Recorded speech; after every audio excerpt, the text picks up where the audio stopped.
Good evening. How are we all? Wow, 182 people. What an absolute joy.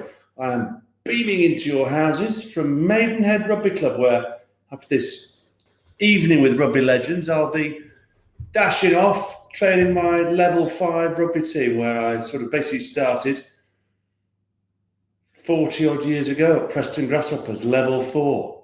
We all go back to our roots. So hello from Aberdeenshire. Hello, Linda. Hello, Belinda from Gloucestershire. Hello, Mark.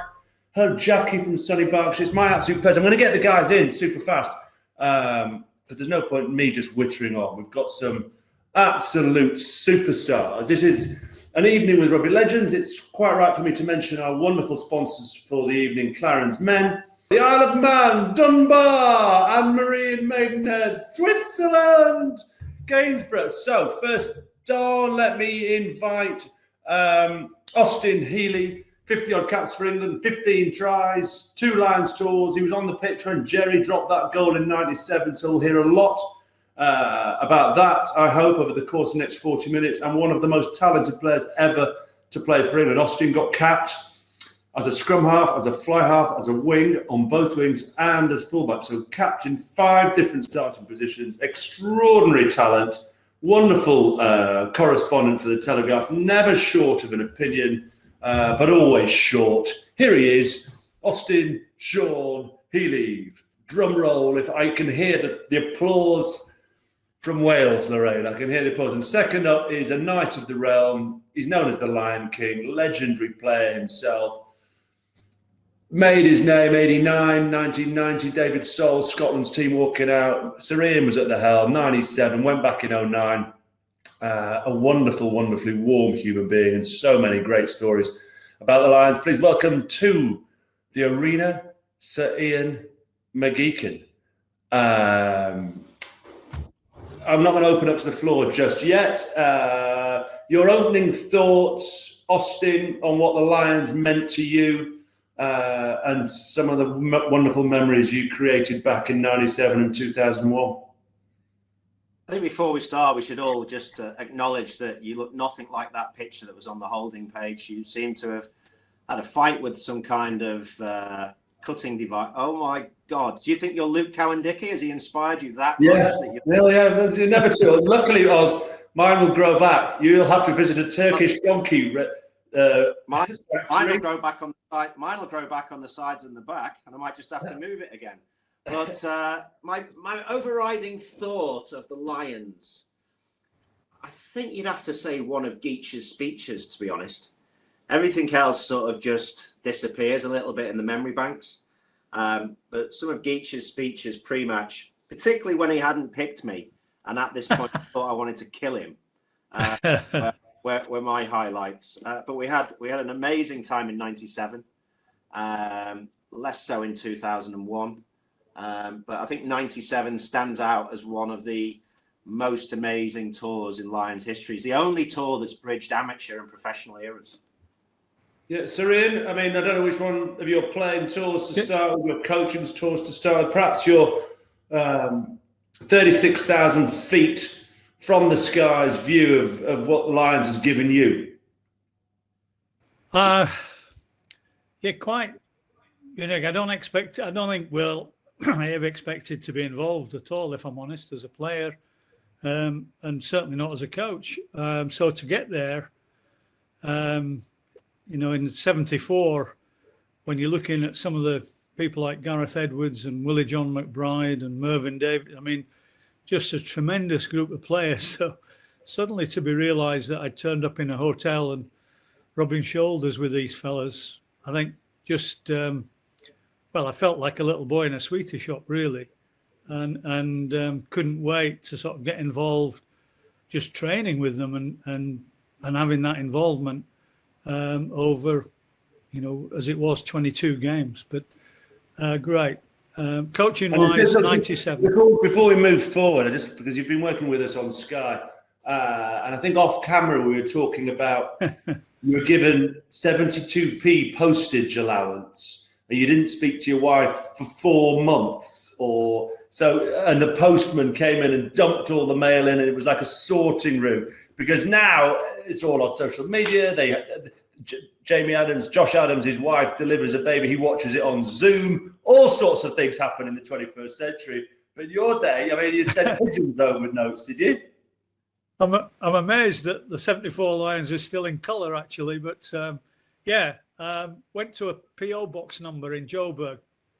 2172 was the PO box number, and it was then taken from there just in sacks to wherever hotel we were going next, because we were on the move every 3 days. 75 pence a day was the communications allowance, they called it, because as amateurs we couldn't accept any payment whatsoever. Own club gear to training, so we used our own gear. So we looked like a right ragtag and bobtail outfit on the training field. And just tell everyone some of the clubs that were there. Would you have been there with your Headingley colours on and just green, black, and white? I was indeed. And who else was there? Which other clubs were represented? Well, there was Gareth had Cardiff, Willie John Ballymena, the Scottish Ian McLaughlin was west of Scotland, yellow and red and black, I seem to remember. So it was an interesting mix. The club did give me 6 pairs of socks so that I could hand out to people who'd sort of looked after me on the tour as a thank you. It's been lost a bit, Geach. I think that's been lost. I think when we went in 97, we had Stan Bagshaw as the kit man, and he basically gave you your kit and you looked after it. Now, it's like going with ASOS on the trip. You've got like stylists that make sure your hair's done correct. That's not what it's about. It's about getting down and dirty with the locals, not with all these people following them. I don't know what stuff there are this time, but it looks like they've taken 2 plane loads of people that do massage, your kit, your hair, your nails. It's a mess to me. Let's get back to Stan Bagshaw. Get rid of all these.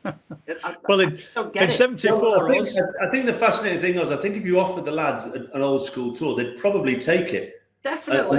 And have a crack. But the reality is, it's all about winning. Does that make any difference? I saw the table. Did anyone see the picture of the table of all the health drinks that were laid out for them? It was literally like going to Pret a Manger. There was a table full of all different types of drinks. It must have been longer than the changing room. It must have taken 2 or 3 hours just to set out the drinks and the tablets. They got their own bespoke. Have an orange at half time, lads. Now go and get stuck in. Well, it seems like Alan Jones just needs a bit of the old school sponge and an orange come back from a dislocated shoulder so fast. Sir Ian, were you surprised to see him back so soon? Yeah, to be honest, I was. I thought he'd have no chance. Well, but after your brilliant explanation on Sky, I understand why he made it. Dr. Will. Yeah, the ball and socket joint, the humerus and the glenoid. I won't take everyone through it, but it's available on most social media platforms, and it's one of the greatest explanations of a dislocated shoulder you're ever likely to see. You'll find it, Will, on the Insomniac Society platform. They're running it on loop. Yeah, so let's go forward to 97, Oz, because in my introduction I told everyone that you were obviously about 5 yards away from Jerry dropping that goal. Was there ever a thought to nip in front of him and take it yourself? Well, Geach had very graciously put me on for the last 5 minutes of the game in the most important section on the wing out of position, which I thought was a really nice thing to do. I hadn't been playing much on the wing. I'd had a whole season for England and stood out miles, streets ahead of Matt Dawson. In fact, not streets. I was on a different hemisphere to Matt Dawson in terms of quality that year. But Geach went with his best man, and that was literally his best man at his wedding.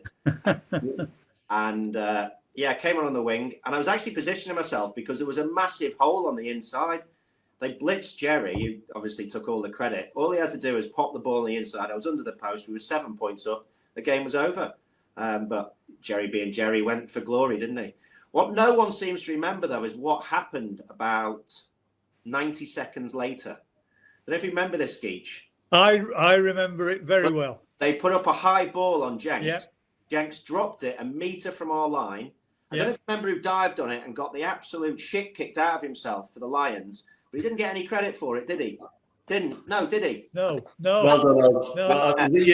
Well done, Oz. I remember.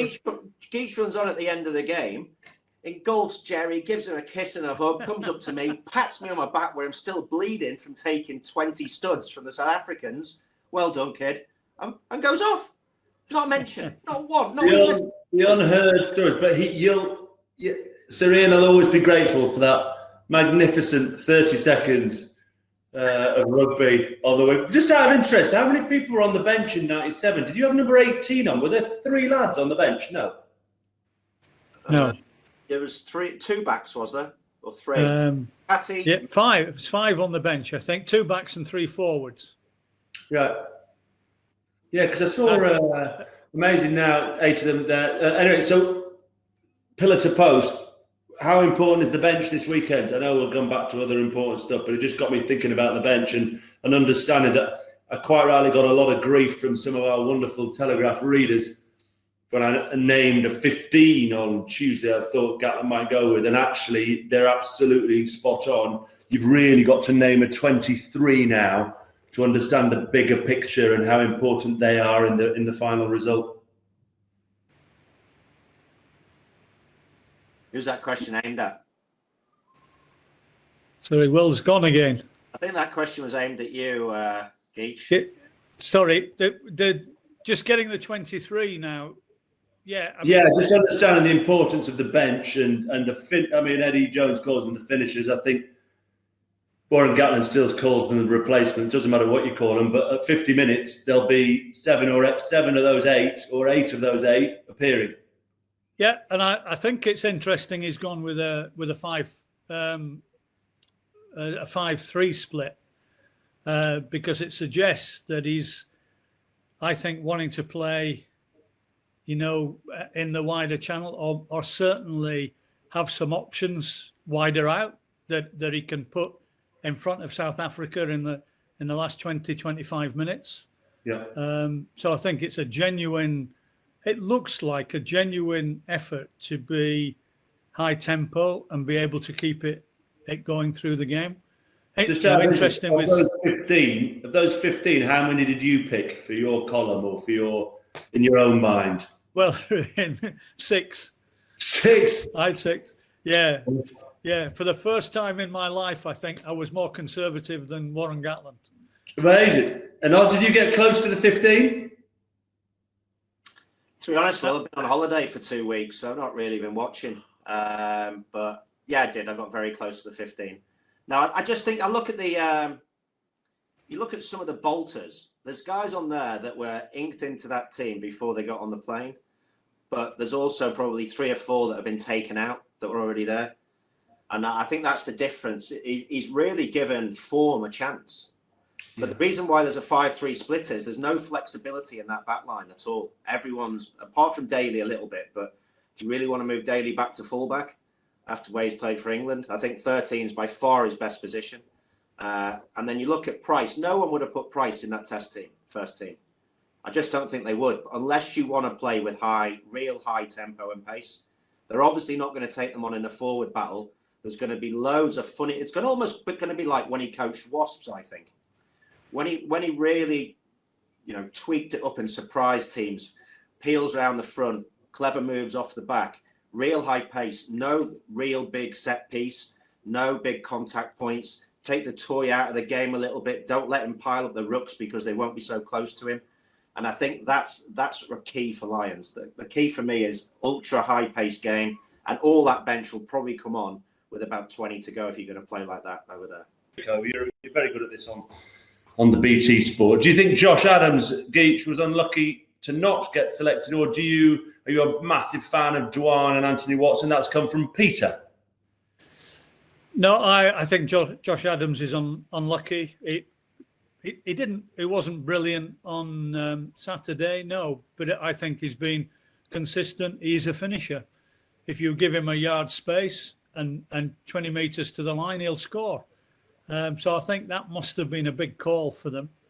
And he has been in form. So I can understand that. I'd have had Watson and Liam Williams actually in the back, just because I think they'll just get this avalanche of high balls in the first 30 minutes of the game. And if they can really control those, then, they're good counter-attackers.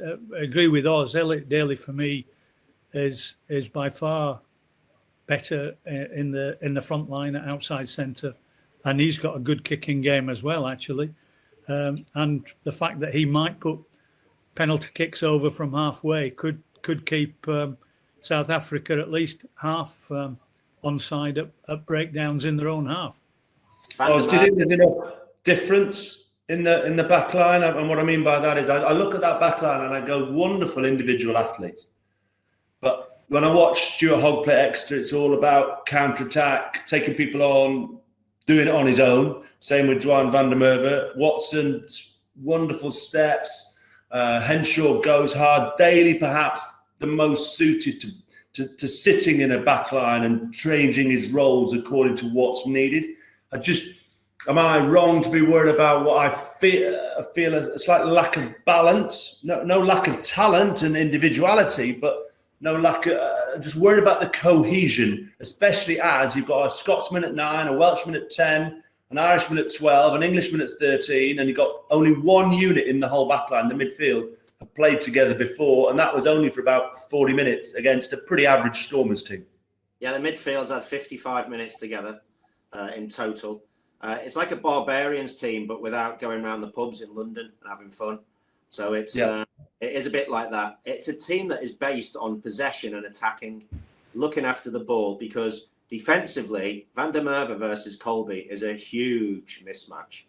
He hasn't defended particularly well, Van der Merwe. Brilliant with ball in hand, very strong ball carrier, can carry people for distances. But that's good when you've got possession. If you haven't got possession and Colby's got it, you can't touch him. Van der Merwe cannot move quickly enough to stop Colby's feet. It's not possible. Most people can't. So I would have stood someone like Williams opposite him to begin with, unless you're just going to play high tempo, high possession game. And I think that's what they're going to play. I think this could be the entertaining first half, a really entertaining one. Geach, let's look at the geography of it. And I know you'll have looked probably at 97 and seen, 2 tests at sea level before we go to altitude. We need to win this quick. I don't know where you went to in 74, apologies, but in 09 when you were involved, they gave us 1 test at sea level, then dragged us up to altitude. Now, clearly, because of COVID, they're all at Cape Town. What sort of influence does that have on the series? Yeah, I think it favours the Lions, to be honest. You always feel the lungs bursting when you're playing at altitude. In 2009, we taken a lot of research from American football, when I'm traveling to Denver and places like that. And in fact, the New Zealanders do the same, that you either go to altitude within 24 hours and play, and it doesn't have a big impact on you, or you go for 8 days to actually get your red blood cells all sorted out. And so in 2009, we didn't leave Cape Town. We stayed down there. We didn't go up to altitude. We took off after the final whistle the next day in Pretoria. So we landed within 24 hours. And then we were there for 8 days. And all the players said they didn't feel any impact. The big impact is when you're playing at altitude is the ball traveling about 10 meters further and higher in the air. So again, I think the Lions are playing at sea level. So they're going to be playing a kicking game and against a kicking game that is more manageable than a kicking game sometimes can be at altitude. Austin's mentioned Colby. Who do you think are the 3 South Africans who you'd love to have coached? And by definition, if you'd love to have coached him, you're probably thinking they're a bit of a threat for us, for the Lions on Saturday. Yeah, Faf de Klerk, without a doubt.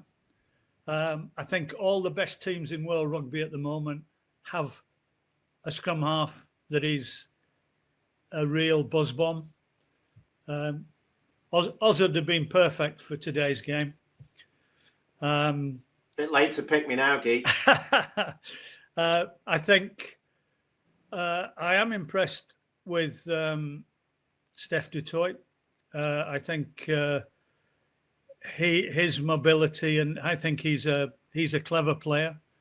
And Colby, when you look at what he does and how he does it, you can just play to areas where you give him a little bit of space. And I think that's what the Lions have got to be wary of. And I certainly think, if you're kicking to Colby's touchline, you kick it out. You kick it dead. Don't keep it in play. Kick it dead. So if he is going to get involved in the game, he's got to run 50 metres to the other side of the pitch to get involved. And actually, tactically, I think could be a big lesson the Lions learned from the A game last Wednesday, that their kicking game has to be really spot on, particularly on his side of the pitch. I don't know if you agree, Oz. Have you got different players? Any other South African I'd probably add to that is Diolande. I think he's just an amazing centre. And the surprising thing, you speak about the squad and we spoke about the bench before. The surprising thing for me is, I know it's a really big thing, but why didn't they put Marcus Smith in to start? Because that back line is actually designed to play rugby and to attack. And you can't do you can't go one way or the other. You can't sit in the middle. You've got to decide what you're going to do. And if it is attack, he's the best 10. And the way he played the other night, I just thought, well, fair play. You've got all those guys in the back line. Why not give him a shot? Because that, like you said, that squad is a surprising squad for Warren Gatland in a first Test match. Yeah, it is. And I know one of the questions that came up about how much will training have been involved in some of the decision making. And that's the bit that I find difficult to try and assess because, like you, I know how much goes on in training on a Lions tour when you're actually getting new combinations and things together. And you do take a lot out of the way the players are reacting and what they're doing. So I'm pretty sure that the decisions that have been made have come from the way they're playing and the combinations they've put together in training, simply because they'll have had to do that because the best opposition apart from the A team that they can work with is their own non-test group or own non-playing group before any one game. And they've been able to do that, I think, this time particularly well because they've got a week into the first test, which no Lions group has had before. So, again, you've had 2 full-out goes with the games, but now the Tuesday, when there would have been a midweek game, and I think they did it, I think Warren Gatland was quoted saying he was really chuffed with the full-on intensity that was involved in the sessions on the Tuesday. So I think that all that comes together. I only go back to 2009 and see Brian O'Driscoll and Jamie Roberts together in the centre, never played together before, and just hit it off in training. I'm trying to think whether they ended up playing 1 or 2 games together before the test match. But to me, at the time, were the best centre pairing in world rugby, and wouldn't play again together for another 4 years. So I think the Lions does that. I think you do move much quicker in what you do and how you can do it, simply because of the quality of player you're talking about. If we're talking about quality of player, it's been a heck of a tour for Luke Cowan-Dickie.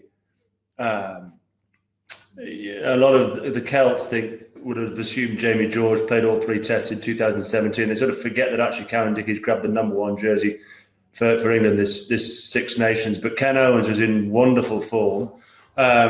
Is it as simple as Cowan-Dickie was simply sensational against the Stormers and someone that hot you've just got to keep in the team, get in the team? Or do you think this has been a selection that has been well signposted? Well, I don't think it's been well signposted because I didn't have him in my team. But no doubt he was outstanding against the Stormers on Saturday. And actually, he was quite effective when he came on the A game. But again, in the last 20 minutes when the game was a bit more fluid. So I am a little bit surprised. But I mean, credit to all the hookers they're throwing in. Their line-out work has been, I think, very good, very consistent. And I genuinely believe the Lions will have the edge at the line-out.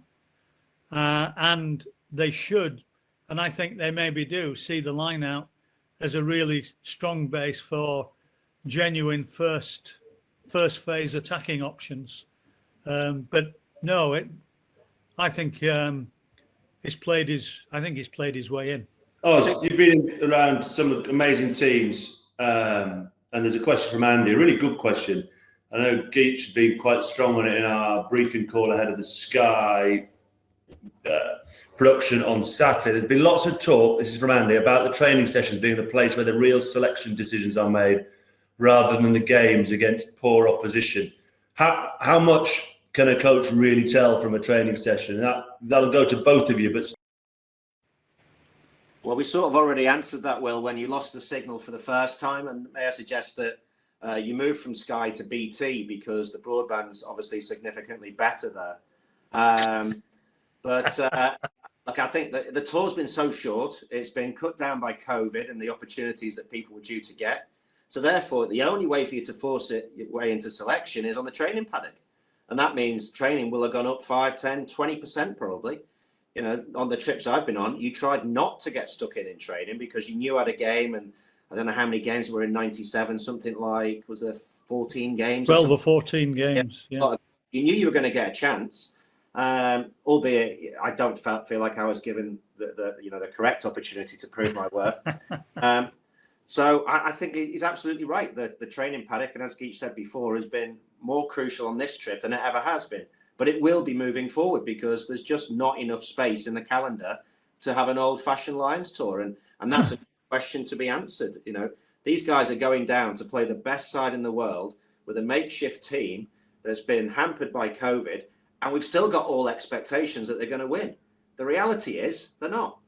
You know, well, if these guys win one test, I will be amazed, and it will be, for me, one of the biggest successes in Lions history.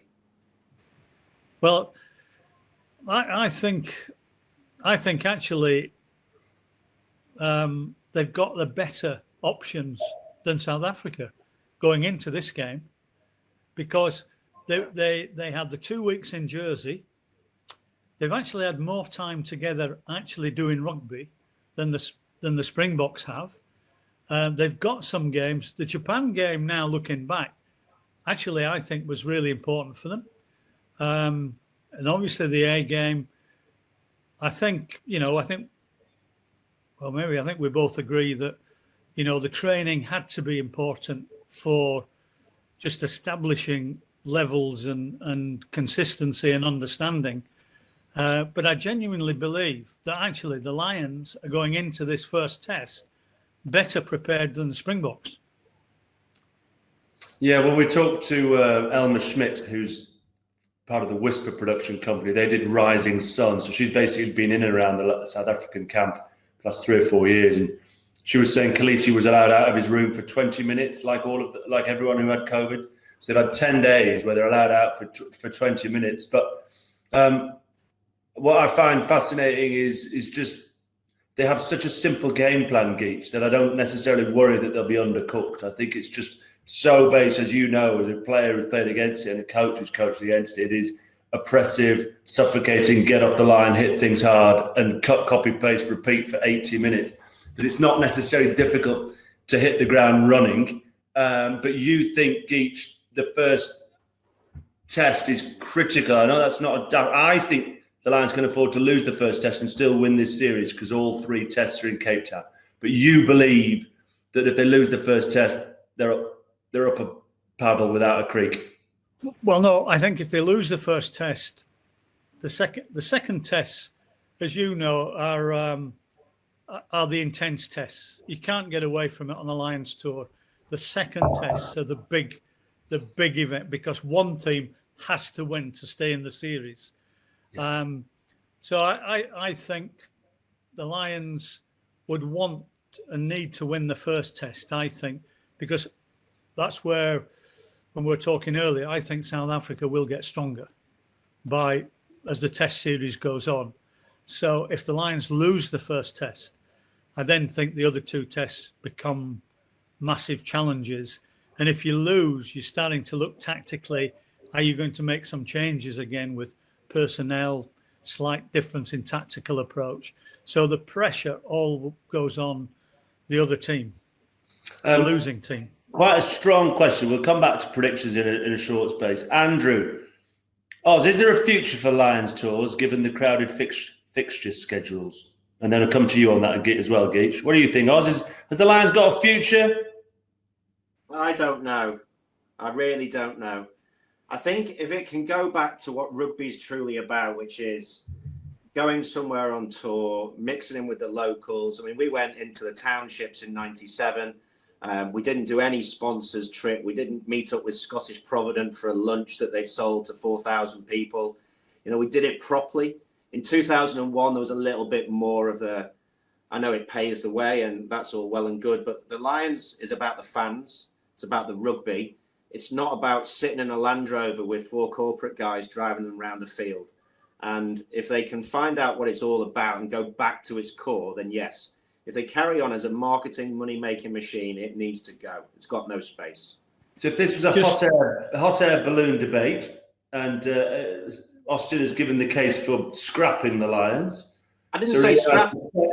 I suspect you're going to. You don't get a right to reply, as I heard it loud and clear. You want the Lions gone. You want it rid of. You want it shut down. You think it's Corinthian old school. Sir Ian, what would your thoughts be? I think it's the Lions, for me, have to stay because they still mean so much to players. First and foremost, I think if ever the players decided that they didn't want to be involved or go on a Lions tour or the Lions were unimportant, then it becomes difficult. But that line, and it goes back to '97 with the supporters flying out overnight, short notice to watch a test match, that the Lions and its support has just grown incredibly since that tour. And I think I had an hour with Gregor Townsend last night with a Vodafone link, and well, there we go. You've just answered Austin's question. Gregor Townsend should be plotting the South African downfall, not doing a piece for Vodafone with obviously wanted to speak to you, Geach. But I think that's a case in point that Austin's sort of made. Austin, you had your hand up very politely at the back of the class. What would you like to add? I can't remember now because I was so shocked that, a couple of nights before a game, they're doing a Vodafone podcast somewhere and someone's listening and talking. What's wrong with not telling everybody what you're about? Oh, that's what I remember. Flying out the night before to watch a second test because the Lions are about to win in South Africa is not a fan. That's someone with money. A fan is someone who saves up for a long period of time and goes for 2 weeks to watch not the group stages, but the local matches, the regional games. That's a fan. The guy that flies out the night before on a private jet or in first class in BA is not a fan. He's someone whose company has paid for his trip. So I want to sort of separate that. And that's why I want to go back to the old Lions, where I remember with that first game you got me to play in the pouring rain in a monsoon. Bowland. Pardon? Who? Borderlands, was it? Bowland, yeah. There must have been 4,000 fans there. None of them were corporates. Not one. That is what the Lions is about to me. Those people going. You're quite happy to have a drink in the pub with those guys. When you get to the latter stages and you realise that there's people there and they've got branded T-shirts with whatever brand they've got on, you're less inclined because they're not rugby people. And the Lions is about rugby people. Like you just said, players want to go because that's what they dreamt of as a kid. When I was a kid, I didn't dream of getting paid to go to South Africa to play rugby. I dreamt of going to play rugby for my country. And the money. By the way, I want to call out some of the fans on the right-hand side. Brian, I booked 3-week tour of a lifetime for this and saved for 4 years and sold my record collection. Please put on here which are your top 3 records you've sold in order to get there. Sarah, I have my 4-year Lions fund, putting money away each month, will now be an 8-year fund. Australia will indeed be a party. Invite me to Coogee Bay. I'll join the barbecue. Lots of well saids, Austin. I'm not sure, this is rare. Austin is talking sense, but because it's out of context, I don't know which part you were talking sense. Well, perhaps you've just spoken sense all night. Well, I couldn't disagree with him. But Oz, I can't disagree with you, because some of the best stories from the tours have been about the people. There was a group that lads that bought a second-hand car and drove it to South Africa and got everyone to sign the roof, and then they sold it. And the money they raised, they could fly first class back. But the stories that come with the fans, yes, I agree with you entirely. Well, I think we're all agreeing we'd like it to go back to a bit more old school. Let's get back on the rugby a little bit. Razzie Erasmus. One of the questions is from Jan, and a couple of people have asked about Razzie. Let me try and put all the questions into one. He outfoxed, out-tactic Jones big time at Rugby World Cup 2019. And then there's another one in relation to him. Should he be allowed on the pitch with his water bottles, giving the instructions? So your views of Razzie Erasmus, ranging from his tactical genius to his underhand tactics to find himself sort of playing PlayStation rugby by being in the middle of it, telling his players what to do. Well, I think there's a bit of to and fro between the two coaches, with social media generally trying to get at the referees without a doubt on what will be accepted. I know we never spoke to referees back in '97, really, but tried to get messages to them. We could write on a piece of paper and give them something at half time if there was something we were not sure about. But otherwise, there was none of this toing and froing of information. So it's legal. So I understand to do it. Often it's the kicking coach that would go on and relay the messages. But I think it's just a fact of life today that messages get taken onto the field. Is that a problem, Geach, when Neil Jenkins is the kicking coach and he comes on with a message that you're giving him 10 minutes before and he starts to look at the sky and points at planes? I want to, Jan, apologise. It's Jan, spelled Jan. Brian, thanks for filling us in. You had some Northern Soul collection, of which there were some big rarities, saying one was blowing my mind to pieces by Bob Ralph, a single for 400 quid. Nice one, Pop Pickers. Neil, still no comments on COVID, so I won't scroll back up, but COVID, Neil, react, Sir Ian, to keep Neil happy. I thought, to be honest, I thought the game at Murrayfield was great. I thought it was a great atmosphere, even though there was only 16,500 allowed in. I think the players appreciated it as well because their families could be there. I think if there'd have been crowds and it had been a home test series, and I know some of my fellow old Lions will heartily disagree with me, I think a 4-test series in the UK with full grounds, with families and friends watching and seeing you play firsthand in a Lions jersey, there's a lot of credit, and you would have got 300,000 people involved with the Lions, which for the Lions, I think, would have been a great statement of intent of what is possible going forward, and keeping the strength of the Lions, where I think all three of us agree it has to earn its stripes. Has to be in front of each, doesn't it? Has to be. About 10 days ago, I spoke to someone that could have made it happen. This first test would have been at Twickenham in front of 82,000 people. It would have been full. And 10 days ago, there was a serious conversation going on about bringing it back. And had COVID got slightly worse for either team, I think it might have been a real possibility. And in hindsight, it's a wonderful thing. But I've been saying since April, May that it should have been here. It definitely should have been here. We're miles ahead in terms of the vaccination, and I know we're going through a bit more of a spike now, but we could have had full stadiums and a festival of Lions rugby on the British Isles. It could have been unbelievable. The Lions could have. Actually, on the back of that wonderful answer, I'd like to see you sort of do our 6 o'clock COVID briefing That was everyone. That was our COVID briefing at 6 o'clock, coming from the Houses of Parliament, led by your MP from Rutland, Austin Healey. Any further questions will be available. That hard. We're about to get to the end. I've got to thank our sponsor again, Oz, Clarence Men. Thank you for putting this evening on. Remember, it's available on YouTube if you wanted to watch some of our witterings back tomorrow. Let's finish with each of you go with one key player from both sides. And they may not have been picked for the first test. Who knows? Go anywhere. Someone from each side that's going to influence this test series. Let's start with you, Austin.